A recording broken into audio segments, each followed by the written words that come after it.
One of the biggest myths that I've seen, and it's perpetuated by people's CPA, it's perpetuated by other people who talk about how to get yourself better financially, and it is to focus on paying off credit card debt before investing. And that is the biggest myth, and I would say the most damaging. And the reason for it is I have seen too many couples and individuals as well focus on paying off credit card debt. The car breaks down, they put it on their credit card, they make their payments, they pay it off, and then the water heater bursts. Something happens and the credit card debt comes and goes. It's like a roller coaster. And if the continual focus is there, they find themselves at 50, 60, 70 years of age, and maybe they've paid off the debt. Unfortunately, they don't have any assets that'll generate an income so they can quit working. Hi, welcome to Entrepreneur Freedom Solutions Show. I'm Eric Asbeck, and today we are talking about a different angle on money. You're going to love this. My guest is Rennie Gabriel. He's a wealth coach, and we're going to talk about, get ready for it, couples and money. This is going to be fun. So hi, Rennie, welcome. Oh, thank you, Eric. I'm looking forward to this. So I think I am, and I think our listeners are too. So well, let's just jump into it. Tell me about couples and money, and I'll just say, why is this important, even though I have my own opinion about that already? Well, most people are aware that the majority of divorces are caused by arguments over money. And the reason is people don't know how to get on the same page, nor do they know how to identify their appropriate partner before they get married. Yes. And from a personal standpoint, even though my first marriage lasted for almost 19 years, we were not on the same page when it came to money. It did cause arguments, and it ultimately did lead to our divorce. Oh, that's a pity, but who knew, right, when you start out? Oh, when you're young, you just, I was going to say stupid, but let's just say you don't know. Well, when you're young, you have a different equation for making decisions. Yes, much more tactful. So yeah, I'm clear. That's actually a better explanation than I would have had about why this is important. So cool. So, well, there's a lot of myths out there about, or beliefs about this stuff. So what are the common myths that you see, and how would you debunk them? Well, I'd say one of the most important myths, and what I'm talking about is creating wealth. And I'm not talking about creating wealth for the purpose of just having a lot of money and buying fancy cars and jewelry. I'm talking about it to the people who want to make a difference in the world. As an example, I try and lead. I donate 100% of the profits from the work I do to various animal and veteran charities. And so when I'm supporting other people with money, the goal is that they can become philanthropic because they've created a level of wealth where they can choose to work or choose not to work. So I really want to talk about that's the reason for it, not to buy the biggest home on the block or things of that nature. Okay. Yeah, I understand completely. Okay. So one of the biggest myths that I've seen, and it's perpetuated by people's CPA, it's perpetuated by other people who talk about how to get yourself better financially. And it is to focus on paying off credit card debt before investing. And that is the biggest myth, and I would say the most damaging. And the reason for it is I have seen too many couples and individuals as well focus on paying off credit card debt. The car breaks down, they put it on their credit card, they make their payments, they pay it off, and then the water heater bursts. something happens and the credit card debt comes and goes. It's like a roller coaster. And if the continual focus is there, they find themselves at 50, 60, 70 years of age, and maybe they've paid off the debt. Unfortunately, they don't have any assets that'll generate an income so they can quit working. Which We're means so totally on the same page. I totally agree with you. great. So the point being, what, Eric, let me put you on the spot here with this, because you'll understand it. You'll be able to answer it well. And anyone listening will be able to realize how dangerous that is. Go for it. So, Eric, let's say you had no debt. You had no car loans. You had no credit card expenses. You didn't even have a mortgage on your home. Would you be financially free and not have to work? If that was it, no. That's it. Exactly. And why is it that if you had no debt, you'd still have to keep working? How else am I going to have cash to live? How are you going to buy groceries? How are you going to pay the utility bills? It requires an income. And if people don't have assets. Oops, I forgot about that. No, just kidding you. Well, actually, people I talk to, because we're in the same, we help people solve the same problem and from coming from different angles. Forget about it until it's like down the line, and all of a sudden it's exactly. Like, oops. And so, let's not do that. No, it doesn't work. And that's the saddest part, is when I hear their CPA say, oh, well, before you start investing, you need to pay off this credit card debt. No, you can do both at the same time. It's not an or, it's and. Exactly. And another tip is to, so I just say for myself, and this just because I've been in a fortunate situation to be able to have done this over my life, is I've always paid off my credit card when it came due. I just sucked it up and did that because I just didn't want to get into that cycle. Well, I was just fortunate to be able to do that. So that was me. And I know other people can be in dicier situations. And I wish I was able to do that when I was younger, but I couldn't. And I remember carrying balances for years and paying the interest and all the rest of that stuff. And the interest will eat you up too.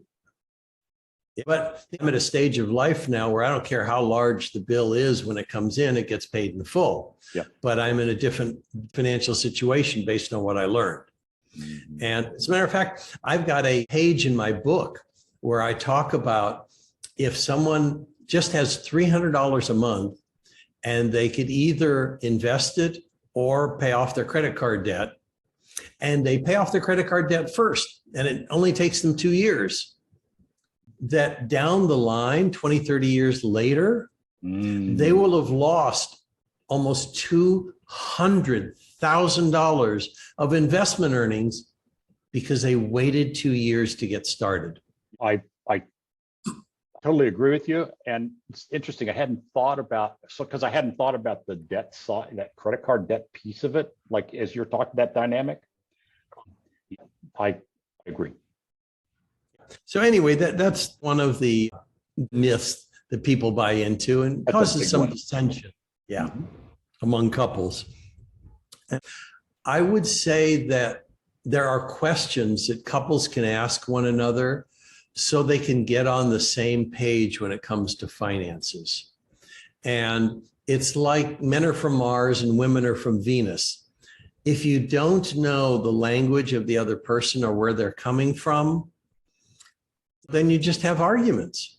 Yeah. And the whole point of these questions is for each of the couples to create the answers so that when they're talking to their spouse or partner or significant other, it doesn't matter if it's a straight relationship or a gay relationship, they both have a past. Everybody has a past, and they bring that baggage into the relationship.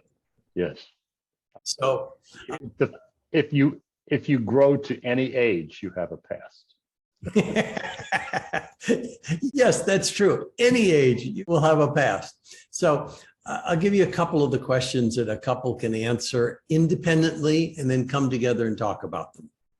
So one of the questions is, what was your mother's role in the house regarding finances? And how is your role like hers? Second question, what was your father's role in the household regarding finances? And how is your role like his? And what this does is you start to examine, are you copying what your parents did? Are you rebelling against what your parents did? And that sets up the dynamic so you can have a conversation with your partner and start to get on the same page. You want to identify the goals that you have. You want to identify, well, as an example, I'll get back to the first marriage I had. I wanted to save money. I wanted to invest money. My wife wanted to spend money now. Having the latest purse was more important to her than having any reserves. And eventually I just gave up. And it didn't seem to matter how much money I earned. I wasn't going to keep her in the manner to which she wanted to become accustomed. And I just gave up. And I realized I didn't have a partner in the marriage. As a matter of fact, it took a marriage counselor to tell me that and said, the best thing for you really is to let her go. She'd asked for divorce and I'm trying to keep the marriage together. So it was really, it was a marriage therapist who told me, you don't actually have a marriage here. You don't have a partner. Yeah. And thank goodness for that marriage counselor. So I learned what worked and I learned what didn't work. Yeah. Well, interestingly, when you mentioned about your mother's and father's roles, what I came to realize later in life, I never saw my parents dealing with bills and those things. Somehow they did it outside of my view all the time I was growing up. And it wasn't until I was in college and things changed for my parents and I ended up suddenly having to pay for my own school that I had to figure all of that out. But even then I didn't see that I hadn't seen their example. It wasn't until many years later as a good, decently aged adult that I heard my dad talked about a little bit about that. It was interesting. So anyway. What did he say when he talked about it? Well, he just talked about paying bills. He mentioned paying bills. And because mom had dementia at the time. And so I don't know who did that earlier. I never did find that out. I didn't ask. But it was something that, because we didn't see it, it didn't occur to us that was something that adults needed to do. And it's funny. And what I'm hearing is that your mom had dementia, and for all you, she was the one who paid the bills prior to your dad paying them. You don't even know if that's the case. I think it's likely, given how things were younger. Yeah, but who knows? Who knows? Yeah. And that's one of the things that I think is so sad is that one, parents don't educate their children on money, but I also recognize that parents can't teach what they don't know. And if all they knew was paying bills, maybe that's all they could have even told you if they weren't embarrassed about the whole situation. Right. And that's the other issue. Parents are often embarrassed about their financial situation, their own lack of knowledge. So they really pass nothing on to the children. Right. And then when the kids go to school, the teachers aren't teaching anything about money because no one's taught them either. Yep. So I just have to say, I teach a course about this. And one of the things I do is teach about financial essentials. And one of my students said very sarcastically, I'm so glad I learned about parallelograms in high school. because of how much I use parallelograms these days. And then in the next breath, she said, I wish they taught us stuff like this that was relevant. Exactly. Not Now, on our scope. Yeah. the best example is there are formulas in understanding a parallelogram, Right. and I failed high school math. And granted, if you look at my report card, I got a D, which is because the teacher said, you've done all the homework, you've taken all the tests. Granted, you didn't pass one of them, but I've seen how hard you worked. I'm giving you a D. But the reality is I failed. But that did not stop. It certainly created a fear of math. But when it came to money, it seemed like a completely different world. It's not like it was about math. And I did very well. Yeah. So if people have a fear of math, it has nothing to do with how they handle money. Yeah. It's basic addition and subtraction. I'm not even sure if you need a multiplication or division.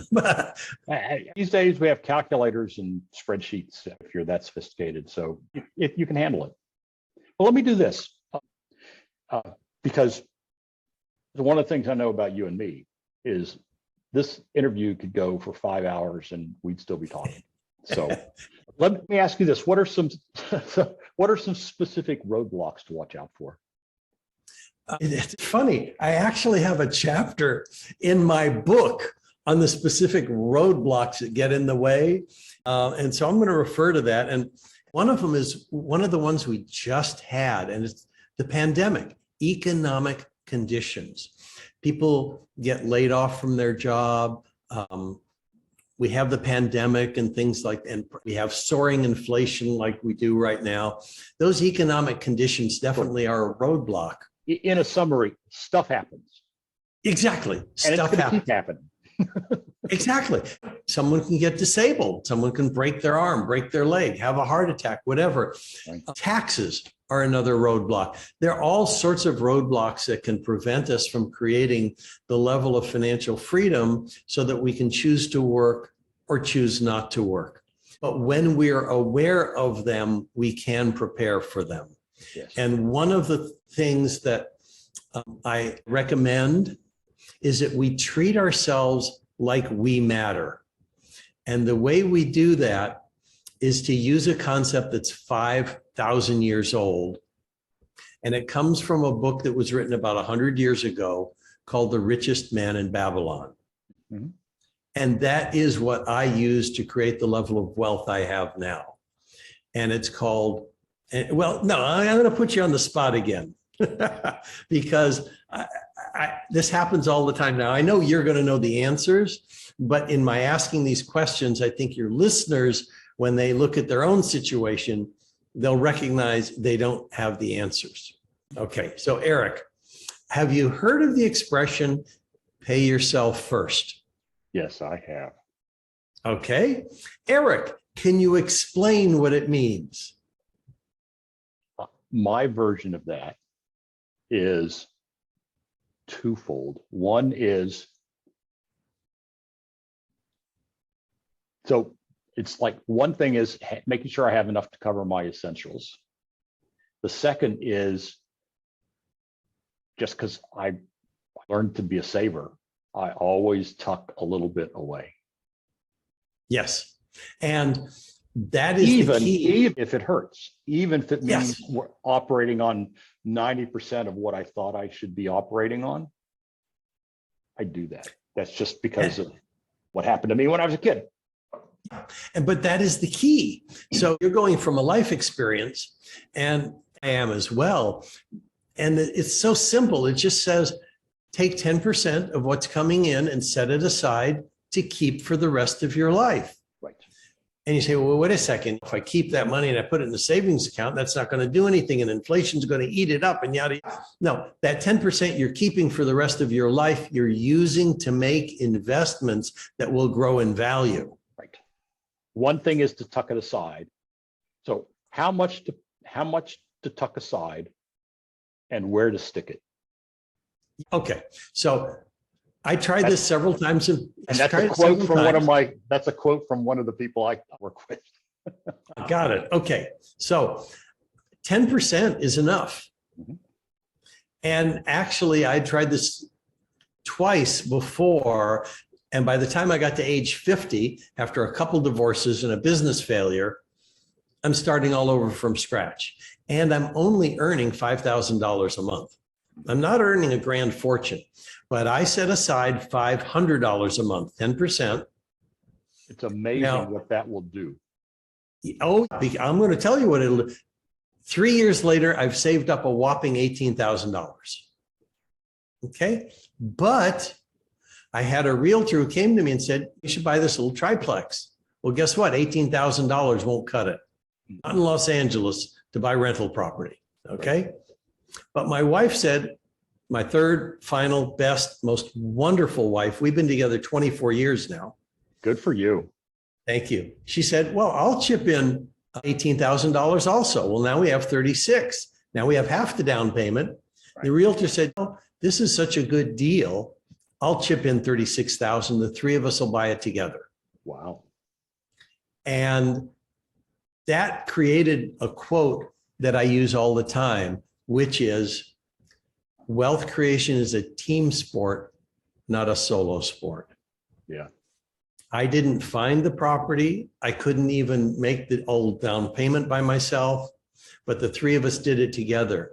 And 5 years later, I used something else wealthy people do. I borrowed money. I used debt to create more wealth. And I used the money I borrowed to make down payments on more apartment buildings.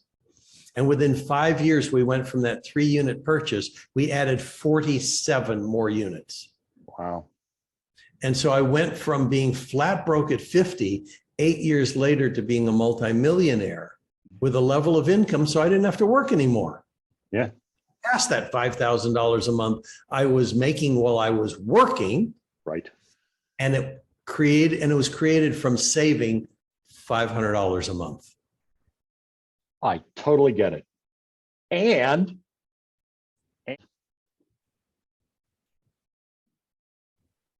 I'm hearkening on the team sport. So the combination of your comment about team sport, yep, and our topic of couples and money, and your conversation about having a partner who you and your partner can be aligned in around money, as yes, opposed to operating in different dimensions.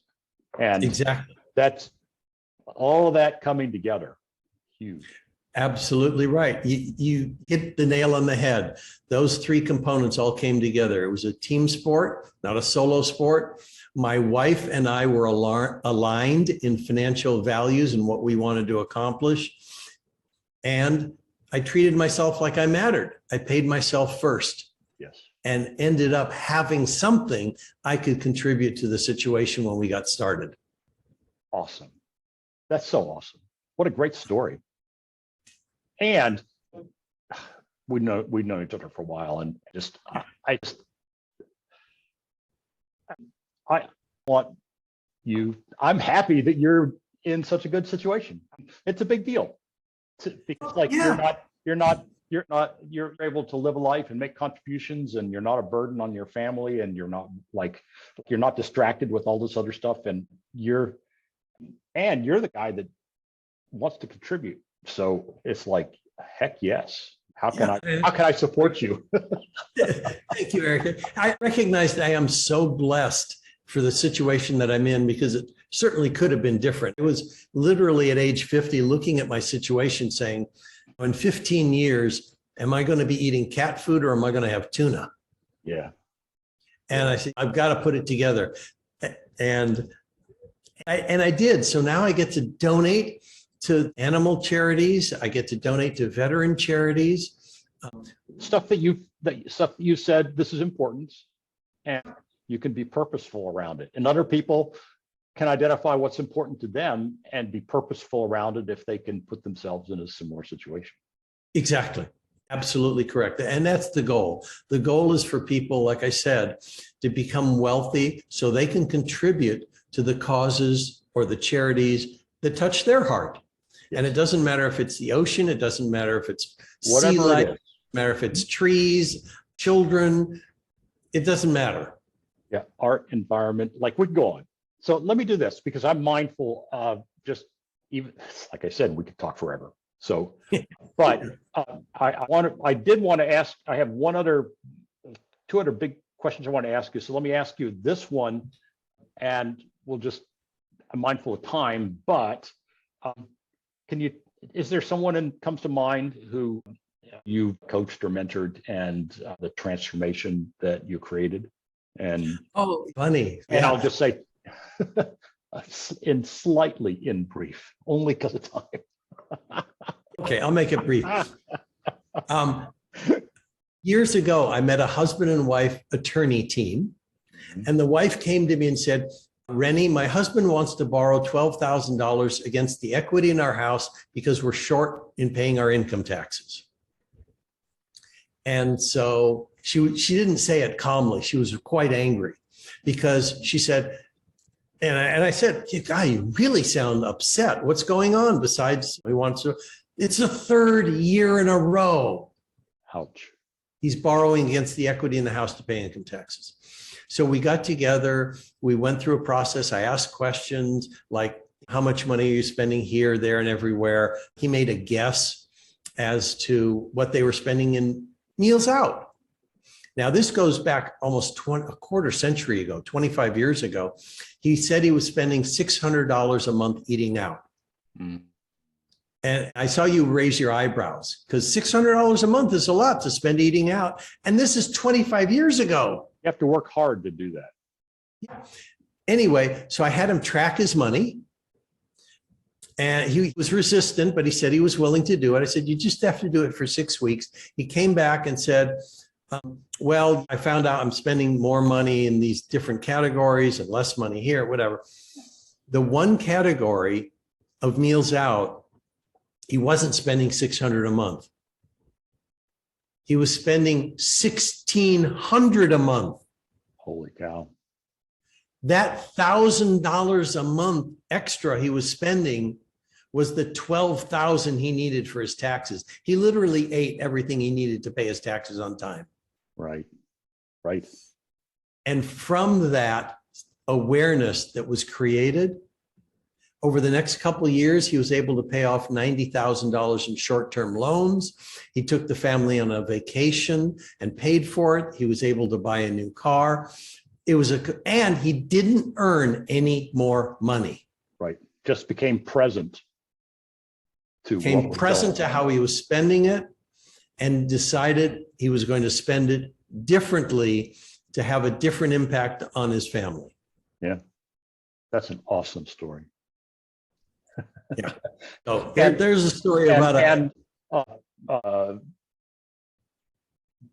clearly, if they were taking vacations together, they were still together.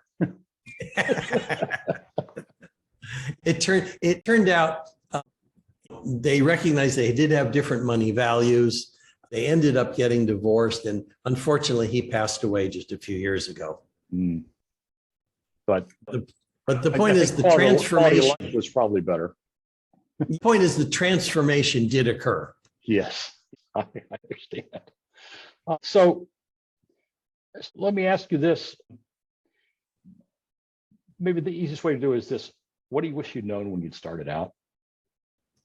What's the most important lesson you learned? It would be one of the things I've already said. Like if I were to tell my 18-year-old self how to create wealth, I would have said, wealth creation is a team sport, not a solo sport. You don't do this by yourself. Mm. And besides the example that was set for myself, I look around and I see examples like Elon Musk. I see like Warren Buffett. I see Steve Jobs. None of them created those businesses by themselves. They were visionaries, but they had partners who could execute on their visions. And in the relationship with this realtor, I was the execution master executing on his vision of what to buy. So you don't even have to be a visionary to do this. You could be the person who just execute. You could be the manager. Whatever role works for you in the team. Yep, exactly. But it is a team. And if I'd have told my 18-year-old self that, I'm not sure I would have bought into it, but I would at least have thought about it for a while and eventually looked for examples and realized, like the acorn of that thought would be there. yes, and, you got it. And depending on how life went, maybe it gets watered, maybe it doesn't. Maybe it grows, maybe it doesn't, but at least it has a shot. Versus Exactly. it's not even there. Right. On the You got awareness. it. Acorns grow into huge trees. Yes, they do. So is there a question I should have asked you and that I didn't? And if so, how would you have answered? Probably the question would have been, Rennie, when is it too late to do this? Excellent question. And the answer is never. Totally agree. It's not a long-winded answer. I've got clients who are starting over at 65 and 70 years of age who've been able to transform their lives. What I tell people is, what's the best place to start? Exactly where you are. Exactly. There's no, all kidding aside, you literally cannot go to some other time and start there. And you can't go to some other place and start there. That's right. You are where you are. So exactly. Get started. And it's like the Warren Buffett quote about when's the best time to plant a tree for shade? It's 20 years ago. When's the second best time? Right now. Yep. Well made. Point well made. That's so awesome. Well, you can tell I'm bringing this to a close just because of time. But man, there's so much more we could talk about. And people are, I imagine there are people that would be interested in getting in contact with you. So how can they reach you? Oh, probably the best way is to go to my website, which is wealthonanyincome.com. And if they put /TEDx, they'll actually be able to hear my TEDx talk where I describe how we've been programmed to be poor, and they can get the cure, which is a 9-step roadmap to complete financial choice and philanthropy with a 27-page explanation. That is so awesome. So wealth on any income, spelled exactly the way it sounds. Yes. .com and TEDx, like TED, TEDx. And off we go. That's so great. Already, it's been such a treat. And I'm sure that people are just loving what you're having to say here. So thank you so much. Oh, thank you, Eric. Thank you for the opportunity. I am so pleased. Excellent. So, well, take care, my friend, and we'll talk later. You got it. Bye, Eric. Bye now.